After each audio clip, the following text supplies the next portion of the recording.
పాకిస్తాన్ నుంచి పారిపోయిన MNC companies. Yes, మీరు వింటున్నది నిజమే. సో దానికి చాలా రీజన్స్ ఉన్నాయి. So political instability, so financial crisis, ఆర్థిక సంక్షోభం, ఈ రాజకీయ అనిశ్చితి, పొలిటికల్ ఇన్స్టెబిలిటీ. సో ఇలాంటి రీజన్స్ వల్ల దాదాపు పానాసోనిక్, డెల్ ఇలాంటి దాదాపు 125 మల్టీనేషనల్ కంపెనీస్ పాకిస్తాన్ నుంచి పారిపోయాయి.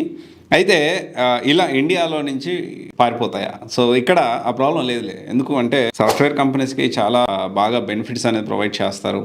సో మనం చూసాము 99 పైసాకే వాళ్ళకి 100 ఇయర్స్కి సంథింగ్ 99 ఇయర్స్కి లీజ్కి రాసి ఇవ్వడం. సో అండ్ దాంతోపాటు చాలా ఈ ఎలక్ట్రిసిటీ సంబంధించి రాయితీలు ఇవ్వడము, అండ్ చాలా ఈ ట్యాక్సెస్ నుంచి ఎగ్జామ్షన్ ఇవ్వడము, ఇలాంటి మంచి ప్రోత్సాహకాలు అయితే ఇస్తూ ఉంటారు. దాంతోపాటు మనకి గొడ్డు చాకరీ చేసే కుప్పలు తెప్పలుగా ఉన్న గ్రాడ్యుయేట్స్ ఉన్నారు మన దగ్గర, స్కిల్డ్ గ్రాడ్యుయేట్స్. కూడా వచ్చేసి ఏంటి అంటే ప్రపంచంలో కూడా అన్నిటికంటే కూడా చీప్గా తక్కువ జీతానికే పనిచేసే సాఫ్ట్వేర్ ఉద్యోగులు ఉన్నారు.